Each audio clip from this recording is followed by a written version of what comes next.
ব্যাংকের লকার ভাড়া নিয়ে কোনো মূল্যবান জিনিস রাখা, সেটা কি 100% সেফ নাকি সেফ না?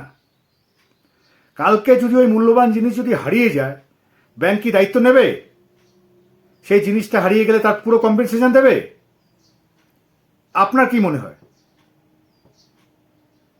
ব্যাংকে লকার বাড়ি থেকে ব্যাংকের লকারে কোনো জিনিস রাখা বাড়ির থেকে খানিকটা সেফ, কিন্তু 100% ব্যাংকের লকার সেফ না। কারণ আপনার কোনো মূল্যবান জিনিস লকারে রেখেছেন, মানে ধরুন কোনো ইম্পর্টেন্ট ডকুমেন্ট, ধরুন ইন্স্যুরেন্স পলিসির বা কোনো বন্ড কিংবা সোনা দানা বা হিরে মুক্ত যা যা জিনিস হোক আপনি লকারে রেখেছেন, কালকে কোনো কারণে সেই লকারটা ড্যামেজ হয়েছে, মানে লকারে ধরুন চুরি হয়েছে কিংবা আগুনে পুড়ে গেছে কিংবা আপনার জিনিস খোয়া গেছে, ব্যাংক কিন্তু 100% রেসপন্সিবিলিটি নেবে না। ব্যাংক কি করবে যদি এরকম ঘটনা ঘটে? আরবিআই রুল অনুযায়ী আপনার যা অ্যানুয়াল রেন্ট হয়, সেই রেন্টের 100 টাইমস আপনাকে কম্পেনসেশন দেবে। মানে ধরুন আপনার অ্যানুয়াল রেন্ট যে কোনো লকারের ক্ষেত্রে, ধরুন অ্যানুয়াল রেন্ট যে কোনো ব্যাংকের যে কোনো লকারের ক্ষেত্রে ধরুন 5,000 টাকা, সেক্ষেত্রে আপনার 5,000 ইন্টু 100 মানে দাঁড়াচ্ছে 5 লাখ টাকা পর্যন্ত আপনাকে কম্পেনসেশন দেবে। এবার ধরুন আপনার ইম্পর্টেন্ট ডকুমেন্ট আপনি কোথায় রাখবেন? আপনি তো বাড়িতে রাখতে পারবেন না, কারণ বাড়িতে রাখলে ডাকাতি হতে পারে, চুরি হতে পারে, মিসপ্লেসড হতে পারে, যে কোনো কিছু হতে পারে। কারণ বাড়িতে যে কোনো ইম্পর্টেন্ট ডকুমেন্ট কিংবা সোনা দানা জুয়েলারি যে কোনো জিনিস রাখা আনসেফ। এর থেকে, কারণ আপনাকে সবসময় ডকুমেন্টটা পাহারা, মানে যে কোনো জিনিস আপনাকে সবসময় চোখে চোখে পাহারা দিয়ে রাখতে হবে। এর থেকে ব্যাংকের, আমরা সবাই মনে করি ব্যাংকের লকার 100% সেফ, কিন্তু ব্যাংকের ক্ষেত্রেও লকার 100% সেফ না।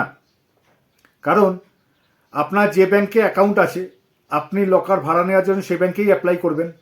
লকার যতক্ষণ না অ্যাভেলেবেল হচ্ছে ব্যাংক আপনাকে অ্যালট করবে না। যখনই লকার অ্যাভেলেবেল হবে ব্যাংক আপনাকে অ্যালট করবে। কিংবা আপনি যদি অন্য ব্যাংকে যান, যে ব্যাংকে আপনার অ্যাকাউন্ট নেই, সেই ব্যাংকে যদি লকার অ্যাভেলেবেল থাকে তারা আপনাকে লকার ভাড়া দিতে পারে। এবং ভাড়া দিয়ে যে সমস্ত জিনিস আপনি রাখবেন সেটা হচ্ছে আপনার রেসপন্সিবিলিটিতে। কারণ ব্যাংক আপনার জিনিস কোনো ভেরিফাই করবে না আপনি কি লকারে রাখছেন, এবং ব্যাংক আপনাকে তার এগেনস্টে কোনো রিসিটও দেবে না আপনি কি কি রেখেছেন।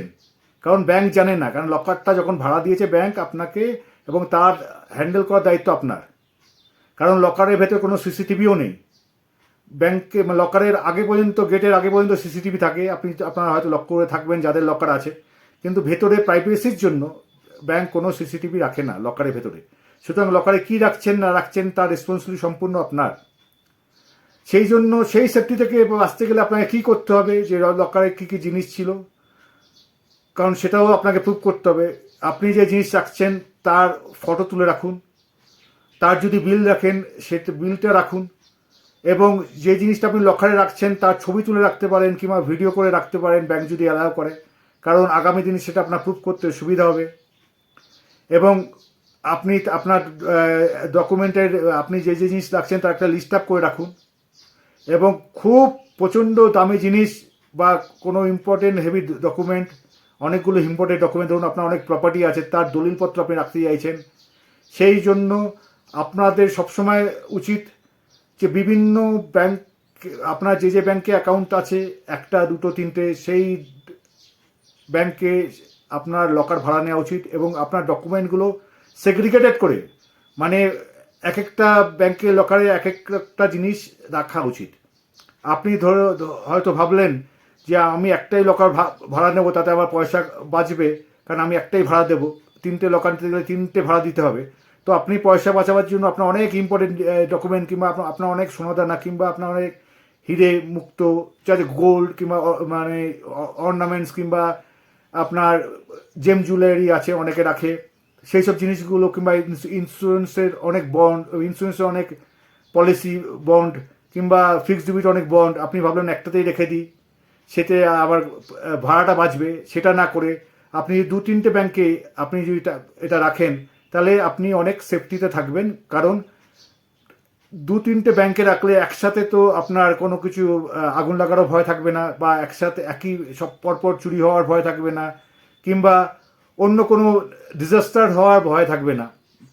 এবং আপনি যে জিনিসগুলো রাখছেন সেইগুলো ইন্স্যুরেন্স করে রাখলে আপনি আরও অনেক সেফটিতে থাকবেন। আপনি যে জিনিসগুলো রাখছেন তার একটা লিস্ট আপ করে রাখবেন, এবং আপনার যে ডকুমেন্টগুলো জমা রাখছেন তার কোনো বিল রাখবেন। যে ধরুন সোনাদানা কিনেছেন কিংবা বনে, তার একটা ফটোকপি করে রাখলেন। সোনাদানা কিনলে তার মানি রিসিপ্ট রাখলেন, বিল রাখলেন, পেমেন্ট করেছেন তার বিল রাখলেন। বন্ড থাকলে তার জেরক্স কপি রাখলেন।